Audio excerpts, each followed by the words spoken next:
Mohon izin semuanya jamaahnya sudah duduk dari tadi ya. Dari jam berapa? Jam 4 sore. Coba mohon izin semuanya, ibu dan bapak berdiri sebentar supaya tidak ambeien nanti. Gitu ya. Silakan digerak kiri kanan. Wah, mantap. Kakinya tangan ke atas gitu ya. Baik.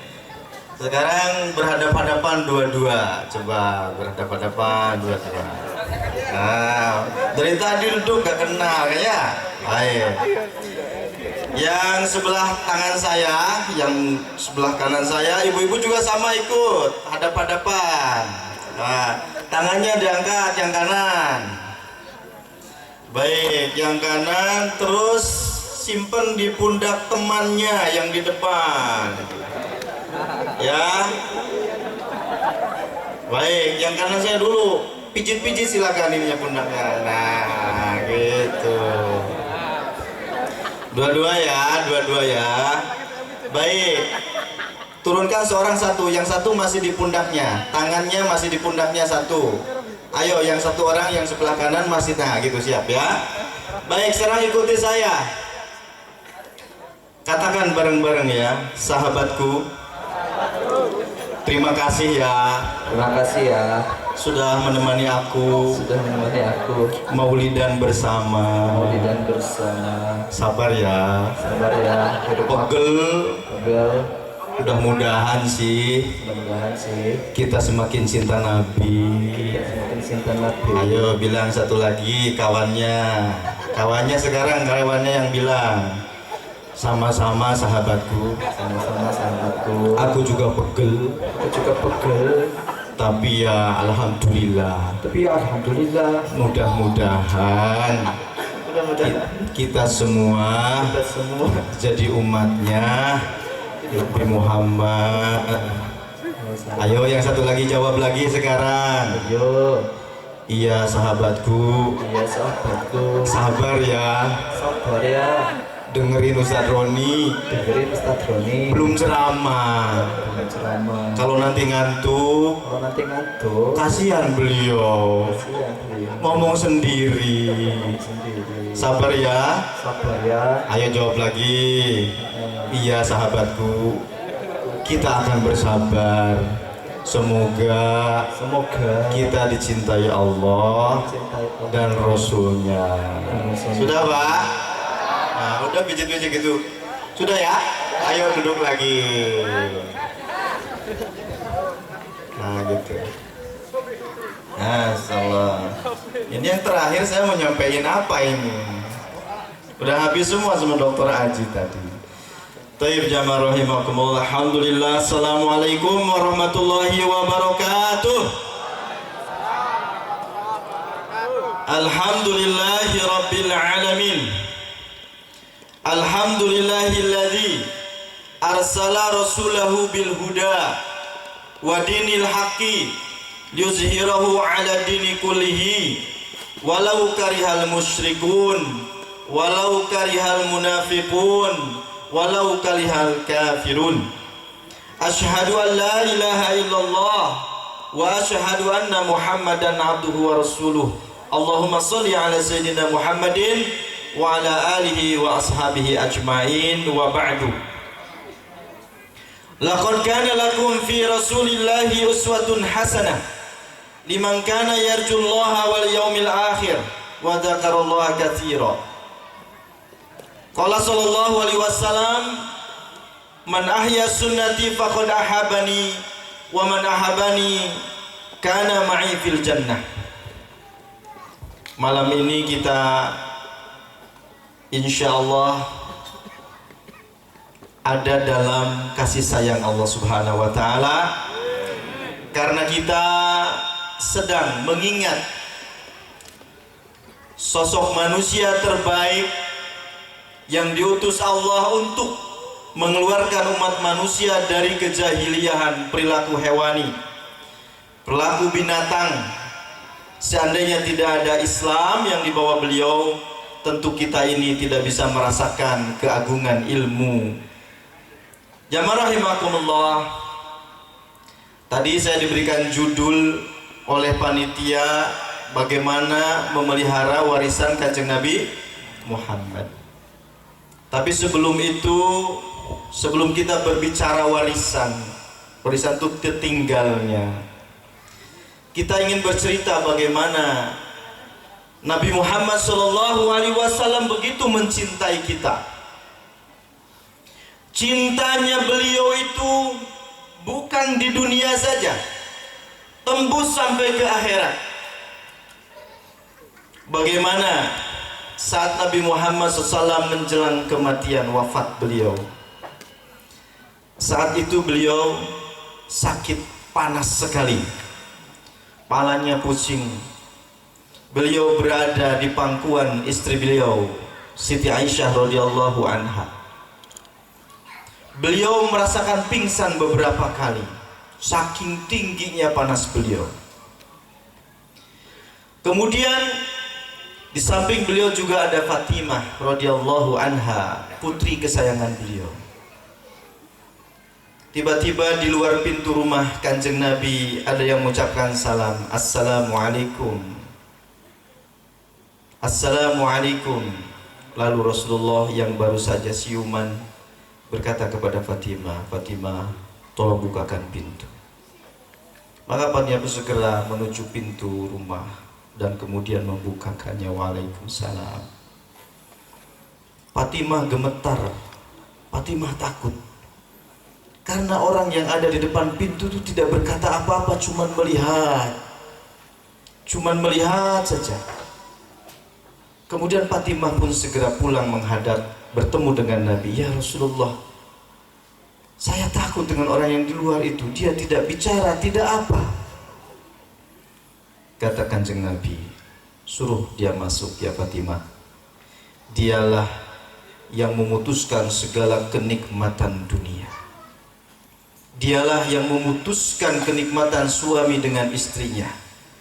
Dialah yang memutuskan manusia dengan jabatannya. Dialah yang memutuskan manusia dengan dunia, dengan hartanya, dengan anak-anaknya. Qatimul adzati. Dia itu Ijrail, malaikat penjabut nyawa yang diutus Allah Subhanahu wa taala untuk mengambil nyawaku hari ini. Fatimah pun gemetar dan bersedih, mempersilahkan masuk ke dalam rumah. Di situ hadir bukan Kanjeng Nabi saja, bukan Aisyah saja, bukan malaikat yang menyerupakan manusia, tapi juga di situ hadir Jibril tapi tidak terlihat.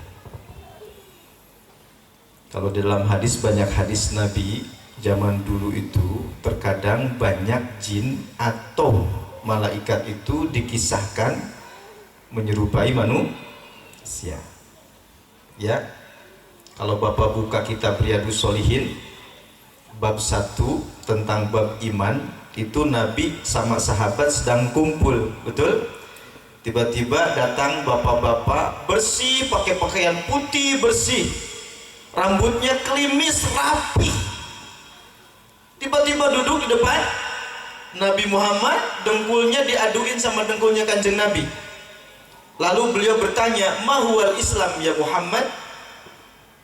Apa itu Islam wahai Muhammad? Para sahabat bingung ini siapa? Orang ini tidak kelihatan capek, tidak kelihatan lelah, tidak terlihat tidak terlihat habis melakukan perjalanan jauh karena bersih. Bertanya, "Ma huwal Islam?" Nabi Muhammad menjawab, "Al-Islam huwa an tashhada an la ilaha illallah wa anna Muhammadar Rasulullah," sampai terakhir. Orang ini bilang, "Sodakta, kamu benar Muhammad." Para sahabat kaget tuh, dia yang nanya, dia yang benerin. "Wa ma huwal iman?" Iman antuminu billahi wa malaikatihi wal akhiri. Sodakta. "Wa ma huwal ihsan? An ta'budullaha ka'annaka tarahu fa illam tarahu ka'annaka tarahu." Engkau beribadah menyembah Allah seakan-akan engkau melihat Allah, tapi kalau engkau tidak bisa melihat Allah, sesungguhnya Allah melihat engkau. Itu ada kisah. Tiba-tiba orang ini pulang, para sahabat bertanya, "Ya Rasulullah, siapa dia?" Kata Nabi, "Wa Jibril yu'allimukumul Islam." Dialah Jibril mengajarkan kalian tentang Islam. Para sahabat dulu dianugerahi bisa melihat manusia yang sesungguhnya dia jelmaan dari para malaikat. Banyak di Quran itu. Jadi Quran juga ada peperangan yang dibantu oleh malaikat. Nah, saya tidak bercerita tentang itu. Ya Rasulullah, kata Israel, saya diutus oleh Allah Subhanahu wa ta'ala untuk mengambil nyawamu hari ini. Tapi Allah memberikan amanat kepadaku untuk sampaikan, apakah engkau ingin ditambah usianya 1000 tahun lagi? Karena semua nabi sebelum dicabut nyawa selalu ditawari, mau ditambah nggak nyawanya, umurnya. Kalau malaikat Israil datang ke antum nawarin panjang umur, gimana kira-kira? Terima? Terima? Terus kalau terima 1000 tahun lagi mau ngapain? Kawin lagi? Ya? Panjang umur itu tidak enak, Pak. Kalau kita semakin panjang umurnya, maka kita akan mengalami banyak kesedihan. Kenapa? Ibu kita meninggal, kita masih ada, sedih akhirnya kan. Bapak kita meninggal, kita masih ada, sedih. Terus nanti istrinya meninggal, kita masih ada, sedih lagi. Nanti anaknya meninggal yang pertama, sedih lagi. Semakin banyak kesedihan, penderitaan dunia. Nabi Musa ditawari umur 1000 tahun ketika mau dicabut. Musa, Allah menawarin kamu 1000 tahun ditambah. Kata Nabi Musa, terus kalau 1000 tahun sudah ditambah, akhirnya gimana? Ya mati juga. Ngapain nanti sekarang aja matinya? Bapak mau sekarang, ibu sekarang? Biar cepat ke surga, kita doakan sekarang. Amin. Ya, kembali kepada kisah tadi. Kata Rasulullah, tidak. Ila rafiqil a'la, ila rafiqil a'la, kata Nabi. Tidak, Israil. Aku ingin segera bertemu dengan kekasihku Allah Subhanahu wa ta'ala. Baiklah kalau begitu, kata Jibril. Maka Israil pun kemudian pelan-pelan mengambil nyawa Kanjeng Nabi Muhammad SAW. Bagaimana sakitnya teriakan Nabi Muhammad SAW ketika diambil nyawanya. Beliau terlihat begitu kesakitan, sampai-sampai malaikat Jibril yang hadir di situ sebagai gurunya. Nabi Muhammad itu punya guru namanya Jibril alaihissalam yang suka ngajarin Quran, ngafalin Quran tiap bulan Ramadan. Jibril memalingkan wajah. Jibril tidak tega melihat wajah Kanjeng Nabi kesakitan. Nabi berkata kepada Jibril, wahai Jibril, kenapa engkau palingkan wajahmu dariku? Apakah engkau merasa jijik dengan wajahku?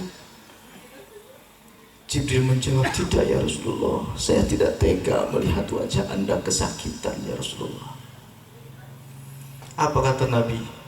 Wahai Jibril, sakit sekali rasanya sakaratul maut ini.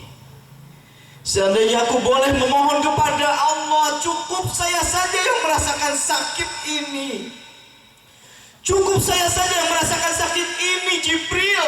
Janganlah umatku merasakan sakitnya sakaratul maut ini, Jibril. Kasihan mereka, Jibril. Begitulah cinta Nabi Muhammad kepada kita. Beliau rela mewakili dirinya merasakan sakit asal umatnya kita tidak merasakan sakit. Tapi Jibril berkata, tidak bisa ya Rasulullah, sudah ketentuan Allah, semua manusia harus merasakan bagaimana sakaratul maut. Nabi Muhammad pun kemudian diambil nyawanya. Sementara Israil pun tidak kuasa mengambil nyawa kekasih Allah yang sangat dicintai. Tapi itulah takdir Allah Subhanahu wa ta'ala. Bayangkan jamaah rahimakumullah, Nabi yang soleh saja, kekasih Allah, merasakan begitu sakitnya sakaratul maut. Lalu bagaimana dengan kita yang banyak berlumur dosa, yang banyak maksiat hampir setiap saat kita lakukan? Masihkah menjadikan hidup kita hari ini main-main saja?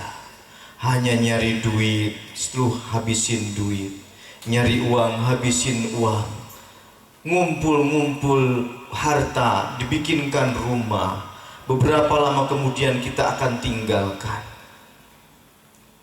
Jamaah rahimakumullah, itulah cinta Nabi. Nanti kelak di akhirat, saat Allah Subhanahu wa taala perintahkan Israfil untuk meniupkan sangkalanya, maka manusia bermunculan dari alam kubur menuju padang mahsyar. Manusia yang pertama kali akan bangkit dari alam barzakh siapa? Nabi Muhammad sallallahu alaihi wasallam. Setelah beliau hidup kembali, apa yang beliau tanyakan? Ummati, aina ummati? Aina ummati? Mana umatku? Mana umatku? Beliau tidak nanya secara khusus mana istriku, mana anakku, tidak.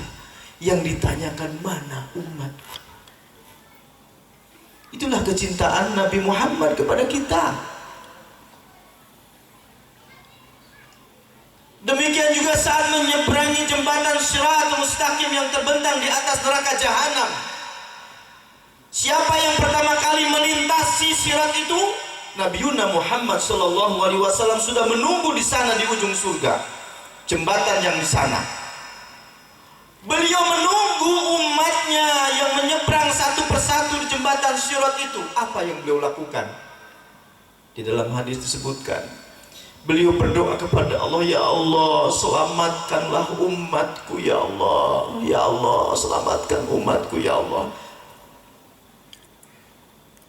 Jembatan Shiratul Mustaqim yang membentang di atas Jahanam itu digambarkan. Tajamnya lebih tajam dari pedang, lembutnya kecilnya seperti rambut dibelah 7.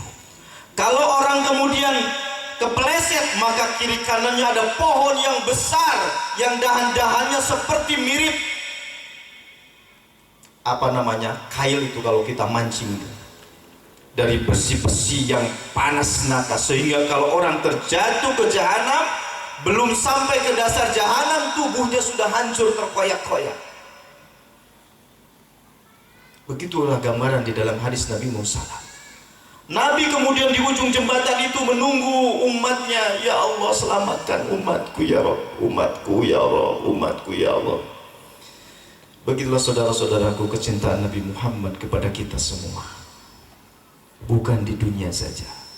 Bayangkan Nabi Muhammad saat berkurban, menyembelih kambing. Apa yang beliau berkurban untuk keluarganya. Beliau pun berkurban untuk kita. Allahumma taqabbal min ummati Muhammad. Ya Allah, terimalah kurban ini untuk umatnya Muhammad. Orang-orang yang tidak bisa kurban hari ini sudah diwakili oleh Nabi Muhammad. Jamaah rahimakumullah, pertanyaannya sekarang, lalu apa cinta kita kepada beliau sallallahu alaihi wasallam? Apa cinta kita? Sementara Nabi begitu besar kecintaannya, satu saat berkumpul dengan Abu Bakar As-Siddiq radhiyallahu anhu dengan para sahabat. Rasul berkata kepada para sahabat, "Ashtaqu illa ikhwani." Aku sangat rindu terhadap saudara-saudaraku. Lalu Abu Bakar bertanya, ya Rasulullah, alasna ikhwanaka ya Rasulullah? Ya Rasulullah, bukankah kami ini saudaramu ya Rasulullah? Kata Abu Bakar. Kata Nabi, la antum ashabi. Bukan, kalian itu sahabatku. Lalu Abu Bakar bertanya, waman ikhwanuka ya Rasulullah? Kalau begitu siapa saudaramu? Rasul pun menjawab, saudaraku adalah umatku yang di akhir zaman. Dia tidak pernah bersua dan berjumpa dengan aku, tidak pernah sejaman dengan aku, tidak pernah melihat aku, tapi mereka beriman kepadaku dan mereka mencintaiku. Aku rindu dengan mereka, wahai Abu Bakar. Masya Allah, kita ini dirindukan oleh Kanjeng Nabi. Kita nggak pernah bertemu Nabi, kita belum bertemu Nabi, tapi kita beriman kepada Nabi Muhammad. Kita bersolawat, kita mentaati syariatnya. Rupanya kita dirindukan oleh Kanjeng Nabi. Jamaah rahimakumullah. Oleh karena itu harus diingat, setiap kemaksiatan yang kita lakukan akan menjauhkan diri kita dari Nabi Muhammad SAW nanti di akhirat. Bapak nanti baca dalam kitab Tanbihul Ghafilin, ya, Tanbihul Ghafilin, diceritakan di situ pintu neraka itu ada 7 tingkatan. Yang paling bawah di dasar neraka itu orang munafik, orang yang pura-pura masuk Islam tapi memusuhi Islam. Bidarki asfali minan nar, dia berada di bawah neraka yang paling dekat dengan api, paling bawah. Kalau antum bikin liwat, itu yang paling gosong, yang paling bawah, paling dekat dengan api. Orang munafik paling bawah, lalu naik orang musyrik, lalu naik nanti Yahudi, Nasrani. Kata Jibril, neraka itu 7 tingkatan wahai Muhammad. Disebutkan satu persatu. Di bawah orang munafik, atasnya orang musyrik, atasnya lagi orang Yahudi, atasnya lagi orang Nasrani. Sampai pintu ke-7 Jibril diam. Kata Nabi Muhammad, Jibril kenapa diam? Man ashabus sabi'ah, wahai Jibril, siapakah penduduk neraka yang ke-7 paling atas? Diam Jibril, gak bicara. Nabi bertanya, Jibril, siapa penduduk neraka yang ke-7 itu? Jibril gak berani. Sampai Rasul bertanya 3 kali, Jibril, katakan siapa? Jibril dengan pelan berkata, umatmu Muhammad. Begitu mendengar umatmu Muhammad, Nabi langsung pingsan. Nabi langsung pingsan di pangkuan Fatimah Az-Zahra radhiyallahu anha. Kemudian beberapa saat Nabi siuman, terbangun. Fatimah berkata, ada apa? Kalau kita ada apa ya Rasulullah? Karena Fatimah tidak melihat Jibril. Ada apa ya Rasulullah? Ya Fatimah, ternyata ada umatku yang masuk neraka. Dikisahkan dalam kisah yang panjang di kitab itu, nanti ada umat Muhammad, ada orang diseret. Semua manusia nanti akan diikat dengan jin korinnya, dibawa ke neraka jahanam kalau dia penduduk neraka jahanam. Tapi ada beberapa golongan yang kemudian beberapa orang dia tidak diikat, dia tidak dirantai, tapi kemudian ditarik-tarik jenggotnya, didorong-dorong pundaknya didorong-dorong sama malaikat Malik penjaga neraka, didorong-dorong. Kemudian malaikat Zabaniyah bertanya kepada malaikat Malik, apa bedanya? Kalau malaikat Malik yang jaga nerakanya, kalau Zabaniyah eksekutornya yang menyiksanya. Lalu kemudian bertanya Zabaniyah, man haula'i ya Malik, siapakah mereka itu Malik? Mereka itu tidak seperti yang lain dirantai, ditarik-tarik, didorong-dorong. Ini cuma ditarik jenggotnya saja sambil didorong-dorong. Ditanya sama Jabaniyah, orang-orang ditanya, man antum, siapa kalian itu? Orang ini lalu menjawab, dia bingung, gak bisa menyebutkan. Dia cuma ingat, kami ini umat yang diberikan Al-Quran. Kami ini umat yang diberikan Al-Quran. Kami tidak tahu siapa Nabi kami. Kata Malik dan Jabaniyah, tidak ada Nabi yang diberikan Quran kecuali Nabi Muhammad Sallallahu Alaihi Wasallam. Ini orang-orang ini berteriak semuanya, ya itulah Nabi kami Muhammad Sallallahu Alaihi Wasallam. Itulah Nabi kami Muhammad Sallallahu Alaihi Wasallam. Di mana beliau sekarang? Bayangkan, karena Nabi bertanya kepada Jibril, kenapa orang bisa neraka? Dia pernah melakukan dosa besar dan keburu mati belum bertobat. Apa? Dosa besar belum bertobat, mati duluan. Apa itu dosa besar? 1, syirik, durhaka sama orang tua, bertransaksi riba, membunuh, berzina, bersumpah palsu, janji palsu, lari dari medan perjuangan, itu dosa-dosa besar. Dia mati sebelum bertobat. Maka sesuai dengan putusan Allah Subhanahu wa taala, ini orang-orang dilemparkan ke dalam neraka jahanam. Terjun dari neraka, dari atas ke neraka jahanam. Maka Jabaniyah berkata kepada api yang ada di neraka, wahai api, makanlah, bakarlah mereka. Api tiba-tiba membesar dan ingin memakan tubuh orang-orang ini, orang muslim ini. Tapi begitu sampai ke wajahnya, ini mundur lagi api neraka ini, mundur lagi. Jabaniyah berkata, mengapa engkau tidak membakarnya? Bakar. Dengan izin Allah, api berkata kepada Jabaniyah, bagaimana aku akan membakar wajah yang digunakan untuk bersujud kepada Allah Subhanahu wa taala?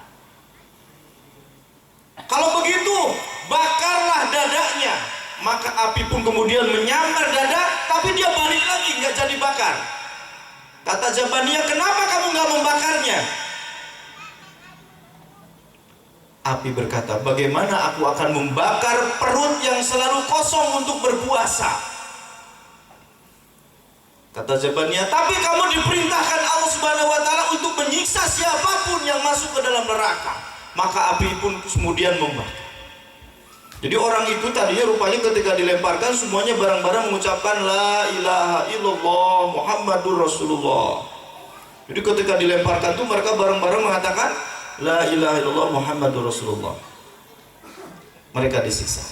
Dikisahkan dalam hadis itu, Jibril alaihissalam diperintahkan oleh Allah, hai Jibril, tengoklah bagaimana keadaan orang-orang yang disiksa di neraka.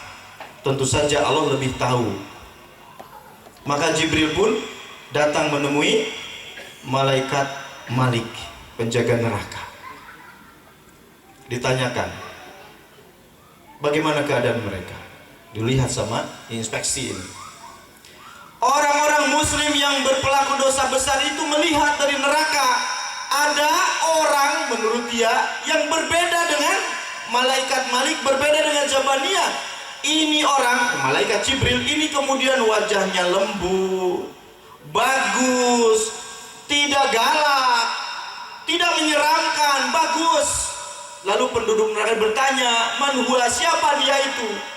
Malik menjawab, dialah Jibril alaihissalam, malaikat yang paling dekat dengan Allah, menyampaikan wahyu kepada para nabi. Maka penduduk neraka ini digambarkan dalam kitab itu, wahai Jibril, sampaikan salam kami kepada Muhammad. Sesungguhnya dosa-dosa besar yang kami pernah lakukan di dunia menjadikan jarak kami jauh dengan Nabi Muhammad. Tolong sampaikan salam kami kepadamu ya, kepada beliau ya Jibril. Begitu teriak penduduk neraka itu. Jibril pun pulang menghadap Allah. Allah bertanya, bagaimana Jibril keadaan mereka?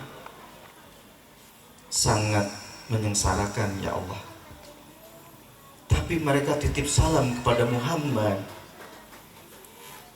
Tapi mereka menitipkan salam kepada Muhammad. Kata Allah, kalau begitu sampaikan salam mereka kepada Muhammad.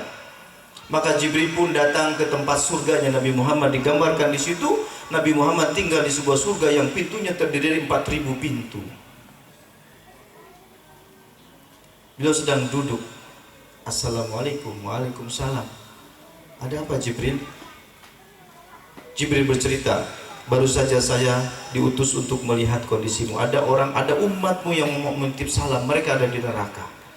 Nabi Muhammad kaget, segera bangkit kemudian menghadap Allah Subhanahu wa taala dan langsung bersujud di hadapan Allah Subhanahu wa taala.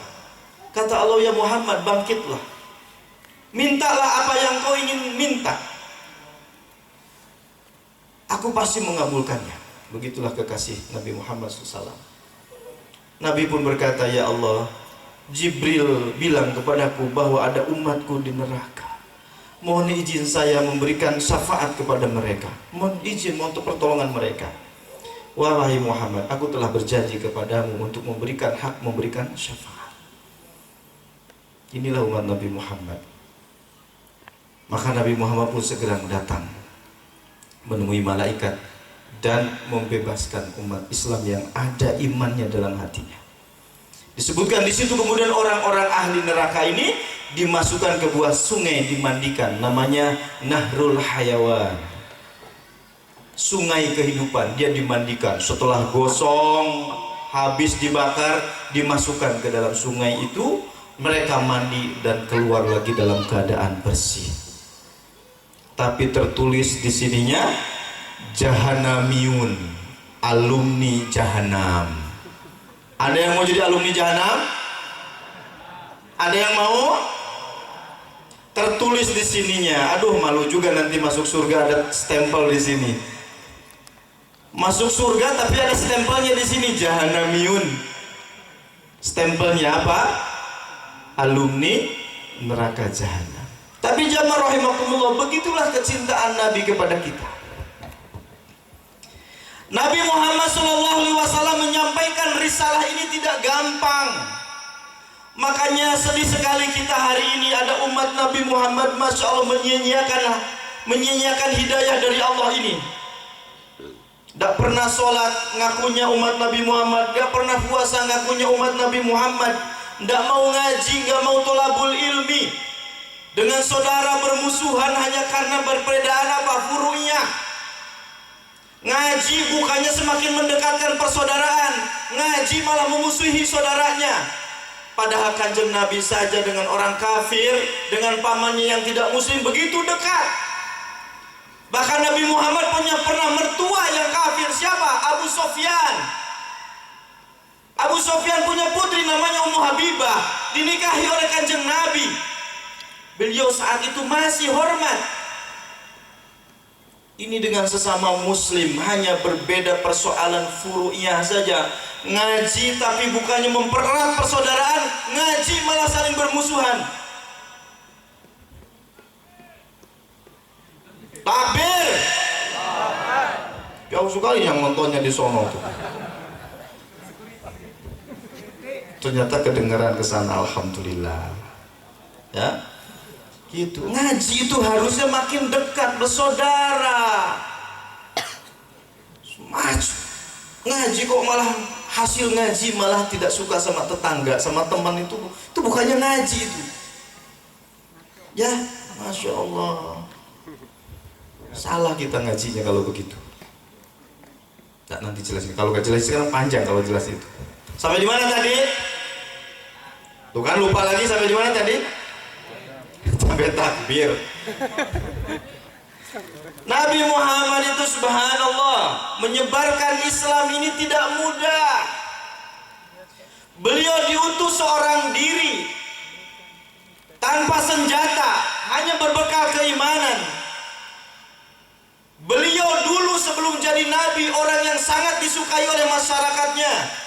Muhammad orang baik, orang terpercaya. Semua orang saudagar-saudagar yang punya dagangan ingin nitipin barangnya sama Nabi Muhammad, karena kalau Muhammad yang jualin mesti untung. Masya Allah. Tetangga yang punya kambing, Nabi Muhammad waktu kecil pengen kambingnya digembalakan sama Muhammad, karena Muhammad orangnya baik. Dan Muhammad cerdas. Satu saat ada 4 kabilah bertengkar. Mereka sedang renovasi Ka'bah, bareng-bareng renovasi Ka'bah. Begitu tahap akhir, dia harus memindahkan Hajar Aswad ke tempatnya. 4 kabilah ini bertengkar, merasa dirinya yang paling berhak memindahkan Hajar Aswad. Mereka hampir berperang. Kata satu kabilah, stop, udah, jangan berperang ini, jangan berperang. Kita harus putuskan secara adil. Gimana caranya? Kita besok tunggu siapa orang yang pertama kali datang ke Ka'bah, kita akan mintai pendapat dia untuk menyelesaikan perselisihan kita ini. Mereka tungguin sampai besok. Ternyata yang datang siapa? Muhammad. Belum jadi nabi, masih anak muda, 25 tahun. Begitu datang Muhammad ke situ, mereka semuanya senang. Wah, Muhammad al-Amin ja'a. Weh, Muhammad yang terpercaya telah datang. Mantap ini. Kalau dia yang mutusin mesti adil. Benar, Nabi Muhammad datang. Mereka berkata, Muhammad, kami sedang bertengkar. Kamu orang yang bijak, kamu orang pinter. Coba gimana solusinya ini? Emang pertama apa? Kami masing-masing merasa paling berhak memindahkan Hajar Aswad. Apa yang Nabi lakukan? Nabi gelar sorban. Sorbannya persegi 4. Ya, lalu Nabi mengambil Hajar Aswad, Nabi simpan di atas sorban beliau. Lalu kemudian Nabi perintahkan ketua kabilah yang 4, kamu pegang ujung ini, kamu pegang ujung ini, kamu pegang ujung ini, kamu pegang ini. Ayo angkat bareng-bareng. Diangkatlah bareng-bareng menurut sama Nabi Muhammad. Begitu sampai ke tempatnya, Nabi Muhammad yang nyimpen.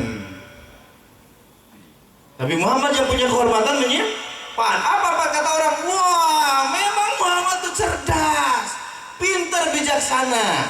Kalau kita hari ini gitu aja kagak bisa. Begitulah Nabi Muhammad dipercaya, engkau Al-Amin. Tapi jamaah rahimakumullah, Nabi Muhammad sebelum 40 tahun itu orang biasa, pemuda biasa, gembala kambing, kadang jadi sales marketing. Sales marketingnya siapa? Ibunda Khadijah. Beliau bukan siapa-siapa di Mekah saat itu, beliau pemuda biasa. Tapi beliau berbeda dengan yang lain karena tidak menyembah berhala, beliau tidak minum khamar, beliau benci berzina.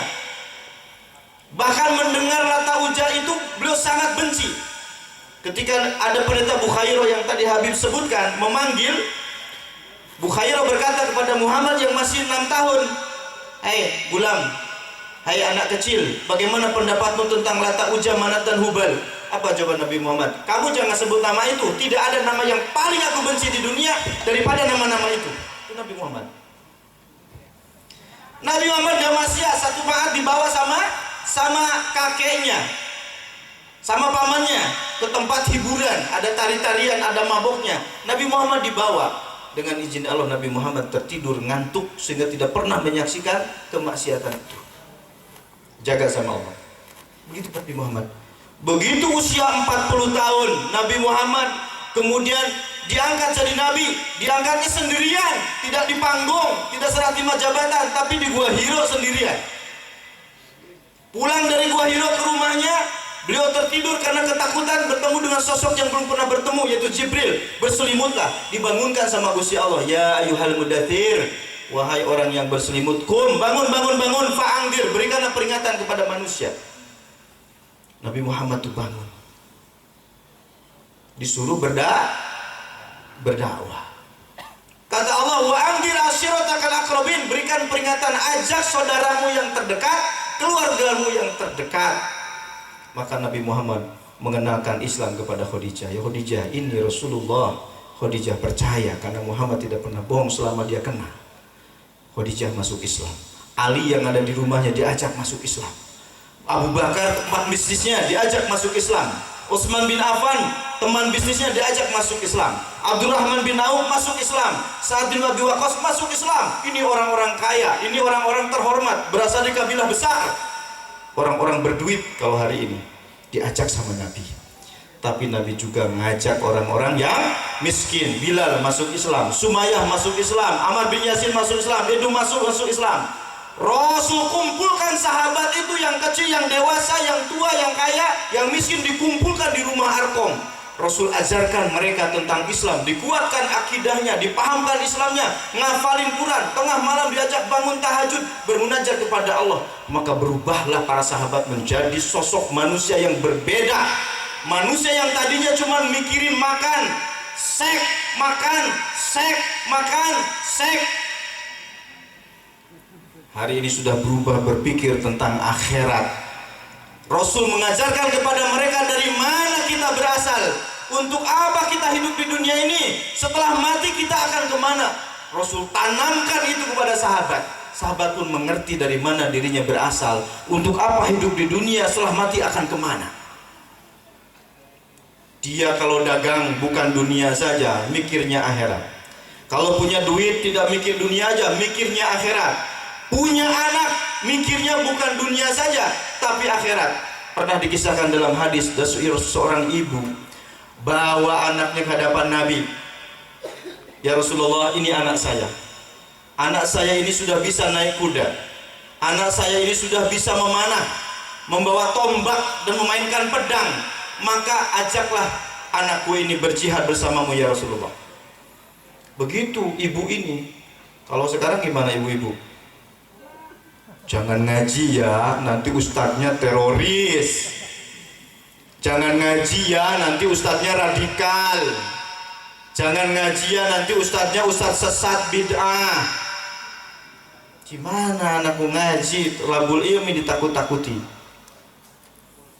Ya, begitu ya, ini diserahkan. Berangkatlah jihad ya. Setelah itu kemudian pulang, Abu Qatadah seorang sahabat menemui si ibu. Bu, aku mau mengabarkan kepadamu. Si ibu ini apa berkata? Kabar apa? Kabar membahagiakan apa kabar menyedihkan? Kata Abu Qatadah, apa yang engkau maksud dengan kabar menyedihkan, kabar menggembirakan? Kata si ibu, kalau anakku mati syahid di medan perang, berarti itu kabar yang menggembirakan aku. Tapi kalau dia tidak mati, balik lagi, itu yang membuat aku sedih. Begitu seorang ibu cinta sama anaknya, bukan dunianya, pikirin akhiratnya. Masya Allah, itu cinta kepada nabinya. Begitu jamaah rahimakumullah, itu cinta kepada nabi. Pada saat hijrah, nabi mau hijrah, rumah dikepung sama orang-orang jahiliyah Quraisy. Mereka tidak mau kalau Nabi pindah ke Madinah bertemu dengan sahabat-sahabatnya. Nanti takutnya membuat kekuatan di Madinah, nanti menyerang Mekah. Maka sebelum Nabi Muhammad ke Madinah harus dibunuh dulu. Malam itu sudah dikabari sama Jibril bahwa engkau akan dikepung. Nabi Muhammad mau hijrah malam itu. Dia bilang kepada Ali, Ali, malam ini kamu tinggal tidur di atas kasurku, pakai selimut Yaman yang biasa aku pakai. Baik ya Rasulullah. Kira-kira kalau Bapak disuruh tidur di situ, di kasurnya Rasulullah, sementara di luar rumah itu para pembegal dengan goloknya masing-masing mau bunuh, kira-kira Pak, jawabannya gimana Pak? Kira-kira gimana Pak? Kamu tidur di sini, aku keluar nanti. Sementara kita tahu di luar rumah itu bahwa pada golok mau bunuh. Kira gimana Pak? Nah, yang bener aja Rasul, saya belum kawin ini. Paling gitu ya. Ali tidak ya Rasul, silahkan saya tidur malam ini. Maka Nabi pun keluar, baca surat Yasin 1-10 ayat yang pertama, lalu melemparkan pasir kepada orang-orang yang jaga rumah yang mau bunuh beliau. Mereka pun kemudian tertidur. Maka Rasul pun pergi.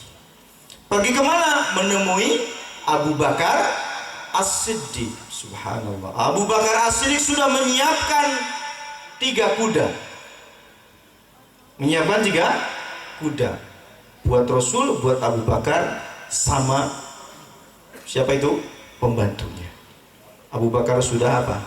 Dibayangkan, ini cinta Nabi, ini cinta Nabi nih. Dalam konteks perjuangan cinta Nabi, Abu Bakar kemudian pergi menemani Nabi. Abu Quhafah, ayahnya Abu Bakar, sudah tua dan buta, memanggil Asma. Asma, ke sini. Dia buta, ke sini. Bapakmu pasti sudah pergi bersama Muhammad ya. Dia pergi tidak meninggalkan bekal apa-apa buat kita.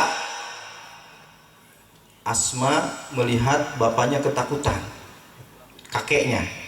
Maka Asma pun mengambil batu, dimasukkan ke dalam kain. Dia ambillah tangan kakeknya yang sudah buta itu, digosokin. Enggak kek, bapak ninggalin sesuatu buat kita. Ini, oh bagus kalau gitu. Bapakmu itu kalau sudah bela Muhammad apapun dikasih. Padahal itu isinya batu. Karena hartanya Abu Bakar As-Siddiq digunakan untuk apa? Menyewa kendaraan dan menyewa tukang tunjuk jalan.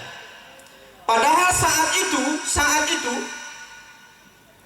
pada saat itu orang Arab sudah mengeluarkan sayembara, siapa yang berhasil membunuh Muhammad atau menangkap Muhammad dihadiahi 100 ekor unta. Wow, berapa tuh harganya tuh?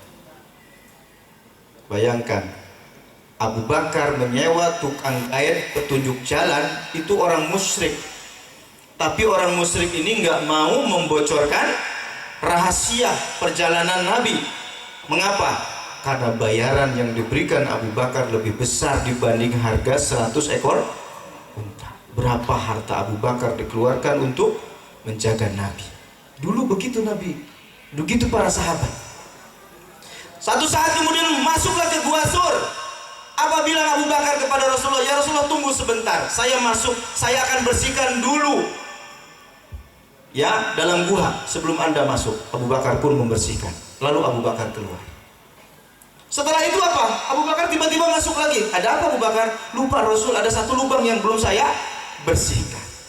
Bersihkan sama Abu Bakar lubang itu. Masuklah Kanjeng Nabi. Kemudian Abu Bakar duduk. Kemudian Nabi kelelahan. Tidurlah Rasulullah, kepalanya di pangkuan pahanya Abu Bakar As-Siddiq. Lelah tertidur Nabi. Dalam keadaan seperti itu tiba-tiba ada binatang yang menyengat kaki Abu Bakar As-Siddiq, disengat kakinya. Kalajengking. Abu Bakar kesakitan. Tapi beliau kemudian menahan sakit itu. Kenapa? Karena takut membangunkan Nabi Muhammad Sallallahu Alaihi Wasallam. Subhanallah. Abu Bakar pun menahan sakit itu, saking tidak kuatnya keluarlah air matanya. Kalau saking sakitnya keluar air mata. Air mata Abu Bakar Siddiqlah ini jatuh ke wajah Kanjeng Nabi. Nabi pun bangun. Ada apa Abu Bakar? Tidak apa-apa ya Rasulullah, kaki saya ada yang menyengat. Dilihat ternyata gigitan binatang, mungkin kalajengking. Maka Nabi pun kemudian mengobati dengan air liurnya, maka sembuhlah sakitnya Abu Bakar. Tapi nanti sakitnya Abu Bakar ini menjelang wafatnya kambuh lagi, sehingga ada riwayat beliau wafat diantaranya karena luka itu kambuh lagi. Bagaimana Abu Bakar As-Siddiq menjaga Kanjeng Nabi? Saat di perjalanan disebutkan riwayatnya, Abu Bakar kadang kemudian berjalan dengan Rasulullah, kadang Abu Bakar ke belakang, kadang Abu Bakar ke depan Nabi, ke belakang lagi, jalan ke depan lagi. Kata Nabi, ada apa Abu Bakar? Kau sekali-kali ke depan, sekali ke belakang. Apa kata Abu Bakar? Ya Rasulullah, kalau aku ingat ada orang yang mengintaimu depan, aku segera ke depan untuk melindungimu. Kalau aku ingat di belakang ada yang mengikuti kamu, aku ke belakang. Begitulah Abu Bakar cintanya kepada Nabi Muhammad SAW. Begitu ya? Begitulah cintanya Abu Bakar As-Siddiq. Pertanyaannya, gimana cinta kita kepada beliau hari ini? Saya cerita lagi, Ukasah. Suatu saat Rasul berkumpul dengan para sahabat. Kata Nabi, para sahabatku, mungkin aku pernah berbuat salah kepada kalian. Maka hari ini yang pernah aku zalimi, silakan balas hari ini. Sahabat diam semua. Silakan balas hari ini. Kisos. Tiba-tiba ada Ukasah. Saya ya Rasulullah. Wah, sahabat yang lain nengok ke Ukasah. Rasul agak adab nih, sul adab ini. Ya silakan Ukasah. Apa?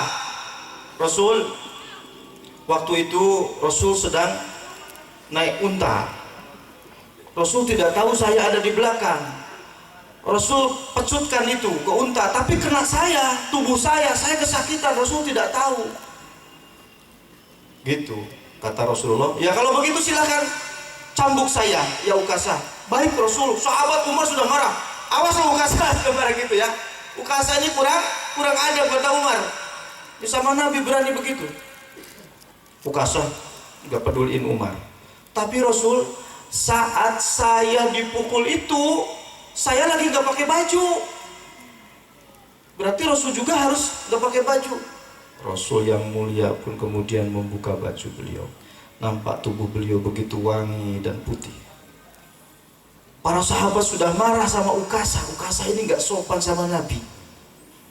Begitu Nabi membuka bajunya, Ukasah melemparkan cambuk, lalu berlari ke hadapan Rasul dan memeluk tubuh Rasul.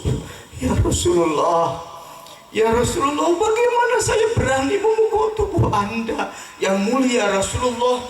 Saya mohon maaf ya Rasulullah, saya hanya sekedar ingin kulit saya yang hina ini bersentuhan denganmu ya Rasulullah.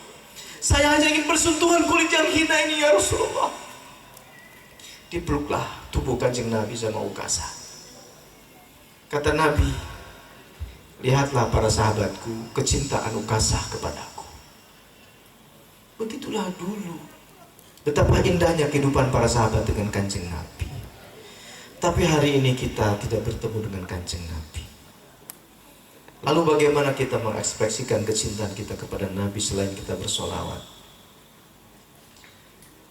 Allah mengangkat Nabi itu jamaah bukan untuk sekedar menyampaikan Islam. Disebutkan dalam Quran, ya ayuhan nabi balligh ma unzila ilaika min rabbika. Wahai Nabi, sampaikanlah apa yang Allah turunkan kepadamu. Tugas Nabi menyampaikan Islam, memahamkan Islam kepada manusia. Tapi bukan sekedar menyampaikan, Allah pun perintahkan, fahkum bainahum bima anzalallah. Wahai Nabi, putuskan seluruh persoalan manusia itu dengan apa yang Allah turunkan kepadamu. Rumah tangganya harus pakai Islam, dagangnya harus pakai Islam, bertetangganya pakai Islam, berpolitiknya pakai Islam, berekonominya berislam, bernegaranya berislam, jihad militernya pakai Islam. Itu wa ja'alnaka ala syari'atin minal amr fattabi'ha wa la tattabi' ahwa'ahum. Wahai Muhammad, aku jadikan engkau berjalan di atas syariat, di atas aturan hidup, maka ikutilah aturan hidup itu. Jangan kau ikuti hawa nafsu manusia yang ingin menyimpang dari syariat Allah. Bukti cinta kita hari ini kepada Nabi Muhammad adalah mengikuti syariat. Nabi tidak meninggalkan dinar 2 dirham. Nabi cuma bilang, taraktu fikum amrayn. Aku tinggalkan di tengah kalian 2 perkara. Lan tadilu abadan. Kalian tidak akan pernah tersesat, terombang-ambing menjadi orang komunis. Kamu tidak terombang-ambing akan menjadi para pendukung demokrasi. Kamu tidak akan terombang-ambing menjadi orang musyrik. Kamu tidak akan terombang-ambing dengan bisikan sini, pasangan sini. Selama kamu berpegang teguh dengan kitabullah itu dan sunnah jalan hidupku. Maka bentuk cinta kita kepada Nabi hari ini adalah pelajari Al-Quran, pelajari As-Sunnah, pahami, laksanakan, dakwahkan. Kenapa harus ditambah dakwahkan? Karena banyak orang hari ini gak mau dakwah, cuman pengen soleh sendiri. Ingat, Nabi Muhammad sebelum jadi Nabi orang soleh, gak pernah berbohong, beliau jujur, gak pernah mengurangi timbangan, gak pernah makan riba, beliau soleh. Tapi beliau bukan pendakwah. Tapi begitu beliau usia 40 tahun membawa wahyu, beliau berdakwah mengubah keadaan masyarakat yang rusak. Maka kalau kita cinta Nabi hari ini, selain kita sibuk dengan amal fardiyah, tahajud, baca Quran, kita juga harus sibuk memperbaiki umat ini supaya cinta Nabi dan cinta syariat. Dalam kitab Tazkirus Sami disebutkan di situ bagaimana adab seorang thalabul ilmi. Mengapa kita ngaji? Mengapa kita ngaji? Kenapa kita belajar Islam? Digambarkan di situ ada sebuah perpustakaan. Di dalamnya terdapat ribuan buku, ribuan tafsir, ribuan kemudian hadis sahih Bukhari, Muslim, Ibnu Majah dan lain sebagainya ada di situ. Lalu di dalam perpustakaan itu ada orang yang berzina, mabok. Apakah buku yang jumlahnya ribuan itu bisa menghalangi orang berbuat maksiat? Bisa tidak? Bisa tidak buku menghentikan orang maksiat? Quran bisa nggak menghentikan orang maksiat? Tidak. Yang bisa menghentikan maksiat itu siapa? Kita yang ngajinya. Karena buku itu benda mati. Maka orang yang ngaji harus beramar ma'ruf nahi munkar. Itu salah satu bukti cinta Nabi. Pahami Qurannya, amalkan dan dakwahkan. Apalagi hari ini kita hidup di tengah-tengah pernikahan sesama jenis dibolehkan.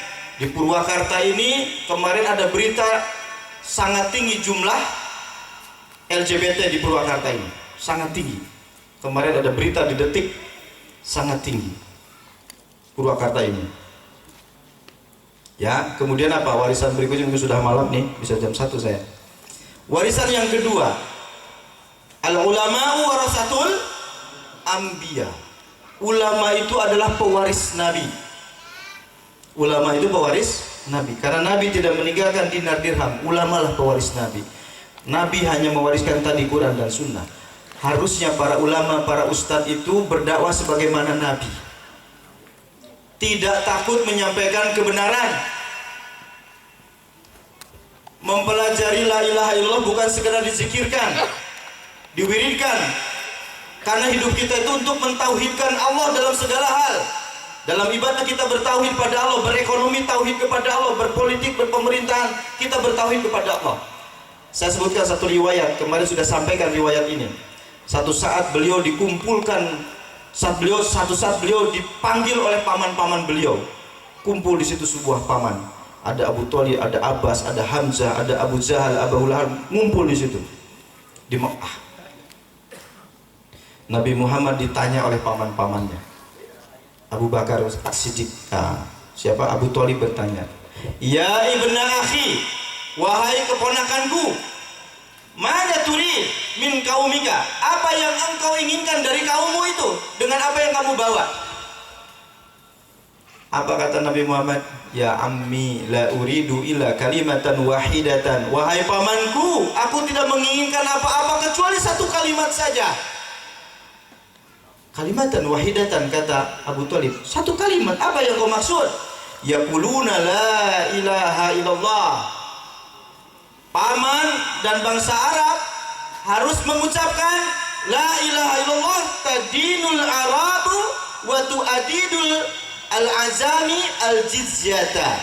Dengan kalimat la ilaha illallah itu, maka engkau akan menundukkan seluruh bangsa Arab dan menjadikan orang yang non-Arab membayarkan zizyah kepada kalian.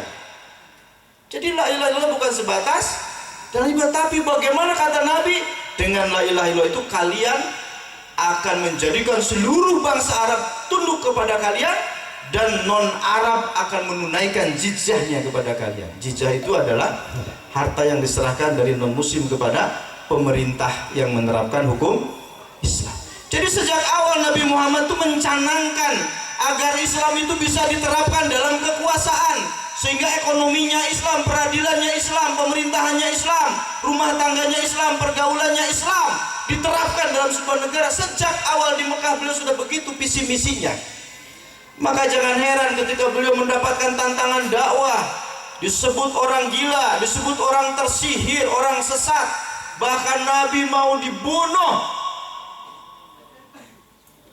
Nabi kemudian oleh Allah diperintahkan.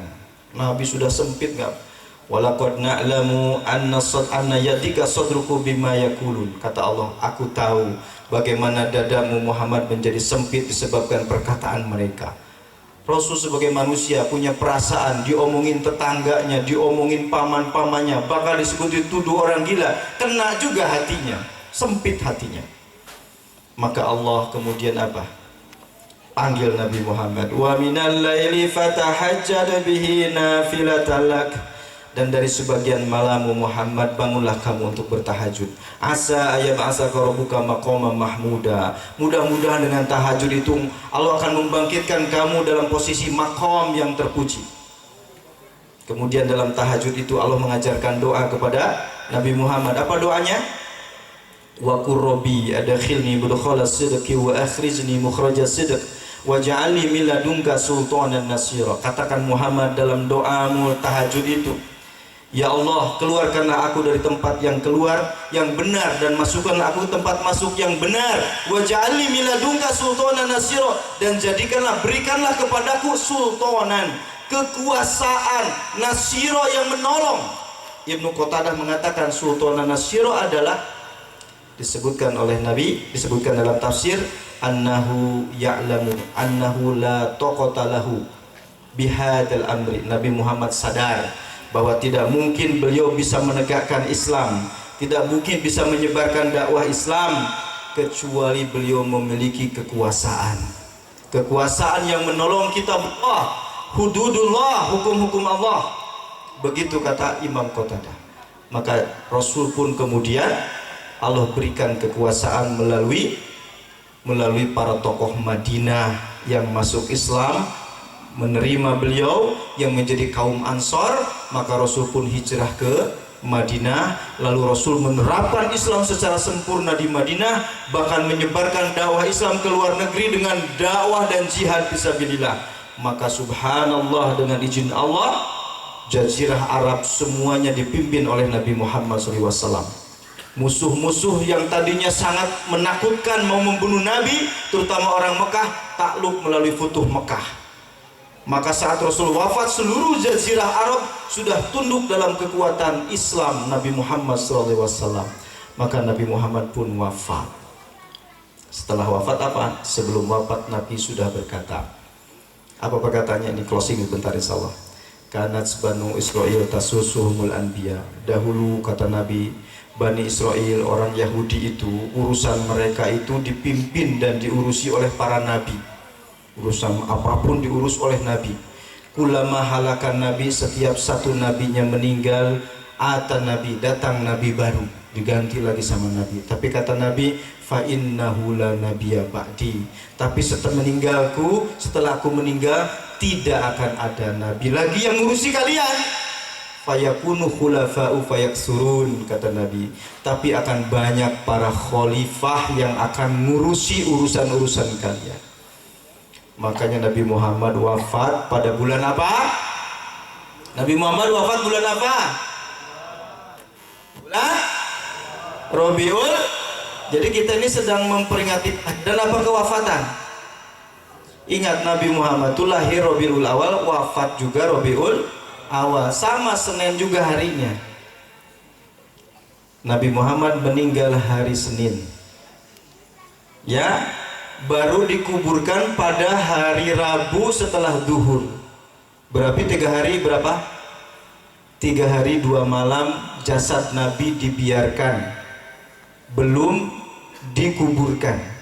Pertanyaannya, para sahabat kemana? Ternyata para sahabat sedang berkumpul, Muhajirin dan Ansor. Apa yang mereka lakukan?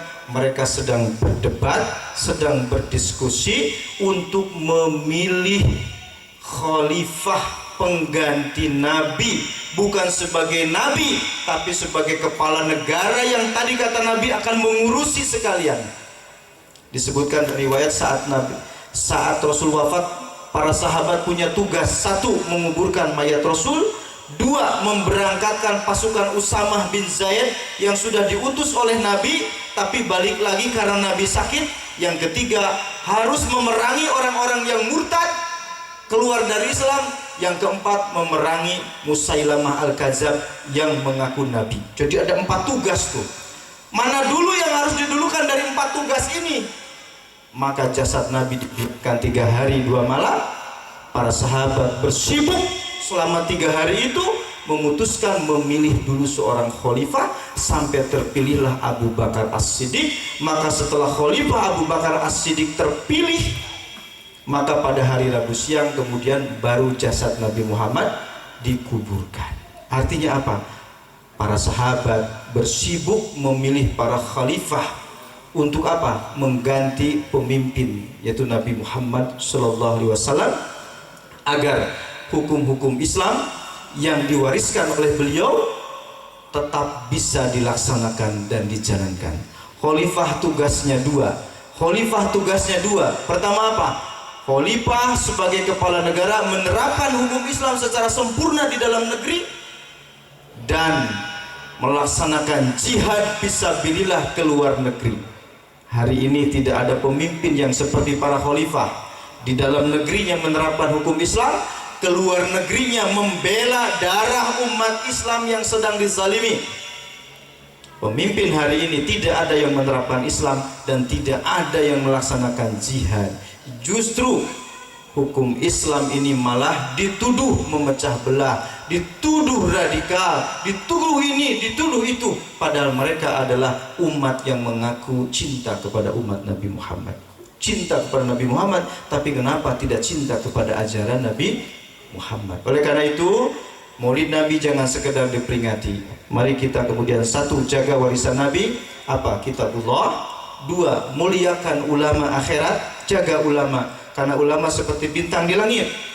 Kalau ulamanya mati, maka bintangnya tidak ada, maka dunia menjadi gelap, umat tersesat. Yang ketiga adalah warisan Nabi. Yang ketiga apa? Warisan yang ketiga adalah sistem pemerintahan Islam yang kita kenal dalam hadis al-khilafah Islamiyah, yang akan menerapkan hukum Islam secara sempurna, juga akan memuliakan para ulama. Ini warisan Nabi.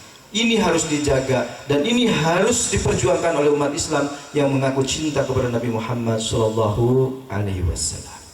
Baik jamaah rahimakumullah, ikuti saya bersolawat dulu. Saya tidak dinyanyikan solawatnya, sama-sama. Allahumma sholli ala Sayyidina Muhammad. Allahumma sholli ala Sayyidina Muhammad. Salatan taj'aluni biha, salatan taj'aluna biha